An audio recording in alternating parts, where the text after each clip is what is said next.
2021년 1월 1일부터 최대 이륙 중량 2kg을 초과하는 드론을 소유하신 분은 항공안전법 시행령 제24조에 의거 신고를 하셔야 합니다.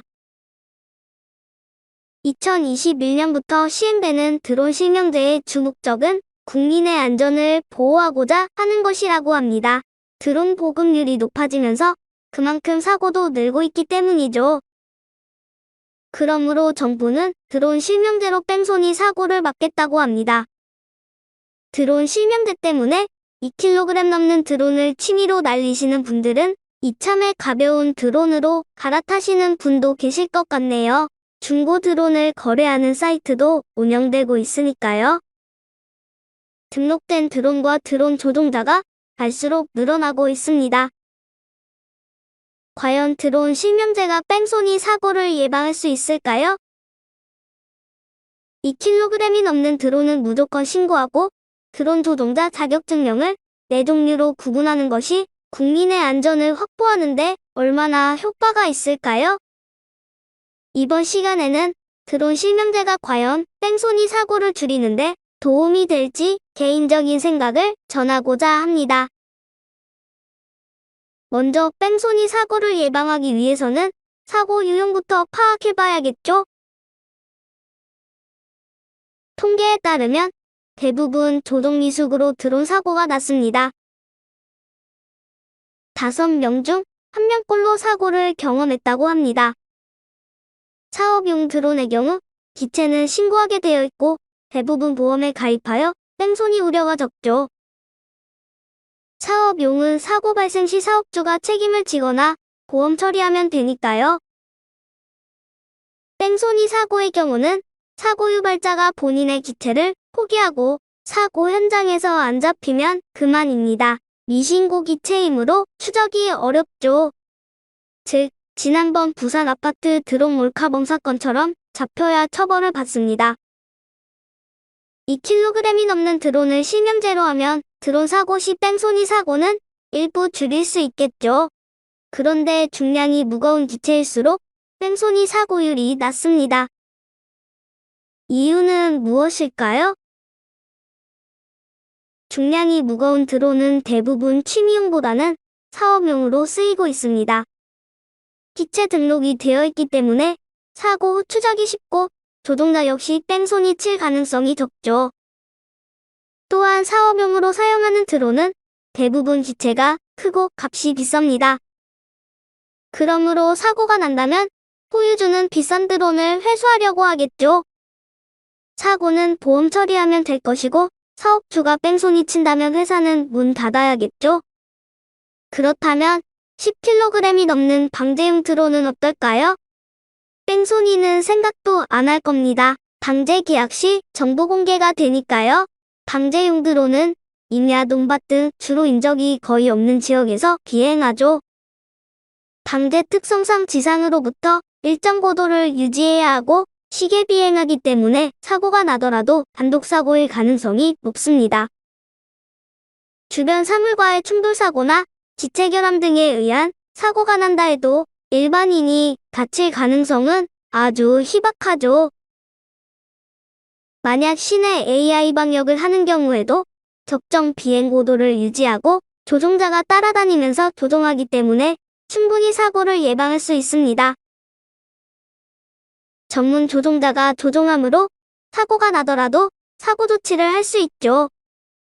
사고 통계를 보면 2kg이 안 되는 드론 사고가 제일 많습니다. 물론 매빅 기동이 사고가 많은 것은 기체 결함 때문이라기보다는 그만큼 판매량이 많기 때문에 사고 비중이 높은 것이겠죠. 주로 취미용으로 날리는 2kg 이하 드론이 사고가 가장 많은데 드론 신고는 안 하죠. 또한 2kg 이하는 조종 자격증이 없으면 온라인 교육을 받고 날리면 됩니다.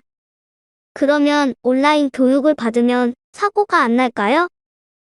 어느 기관의 통계에 의하면 드론 비행 교육을 이수하고 자격증이 없는 경우가 오히려 교육미 이수, 자격증미 소지보다 사고가 더 많이 났습니다. 의외의 통계 결과를 보고 저도 놀랐습니다. 이유가 뭘까요? 드론 사고의 원인은 기체 결함보다 조종자 실수로 인한 사고가 가장 많습니다. 교육을 받았는데 왜 안 받은 사람보다 사고가 많이 날까요? 교육 미수자와 자격증 미소 유자는 드론에 대해 아는 게 별로 없기 때문에 사고가 덜 납니다. 모르기 때문에 조심조심 비행하는 것이죠. 하지만 자격증은 없지만 교육 이수자는 드론에 대해 아는 게 있기 때문에 과감하게 비행을 감행합니다. 좀 안다고 잘난 척하거나 허세를 부리다 사고를 내는 것이지요. 나도 자존심이 있지. 조종자의 과욕은 기체 결함 통신 투들보다 더 큰 사고를 유발한다고 합니다. 쉽게 말씀드리면 드론에 대해 모르는 사람은 바람이 조금만 불어도 드론을 안 날리지만 드론에 대해 좀 아는 사람은 이 정도 바람은 괜찮다고 무시하고 비행하죠. 그러다 사고 나면 조종이 안 된다는 둥, 기체가 이상하다는 둥 별 핑계를 다 대죠. 자존심은 있어가지고. 이쯤 되니 250g에서 2kg까지 온라인 교육을 받고 비행하는 것이 과연 사고 예방에 도움이 될지 궁금해지네요. 오히려 더 많은 뺑소니 사고로 국민의 안전을 더 위협하는 것은 아닌지 걱정이 됩니다. 결론적으로 뺑소니 사고를 예방하려면 취미용으로 달리는 드론을 신고하는 게 맞겠지요. 하지만 정부는 2kg 초과 기체에 대해서만 신고하도록 규정했습니다.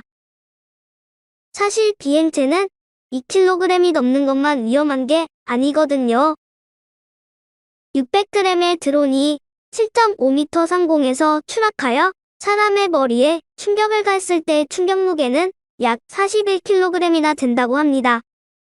최대 이륙 중량 1kg의 드론의 경우 최고 비행고도 150m에서 추락하면 지상에 이톤 무게의 충격을 가하는 것과 같다고 합니다. 또한 수평 비행에 의한 추락 충격보다는 수직으로 추락할 때 충격이 더 크다고 하는데 그것은 드론의 배터리 팩 무게 때문이라고 합니다.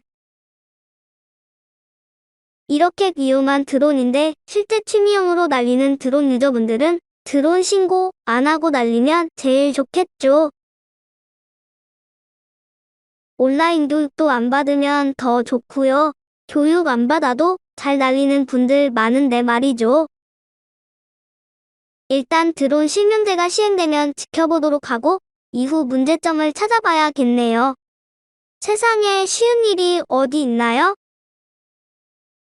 구독은 공짜니까 구독하셔서 유익한 영상 많이 봐주세요.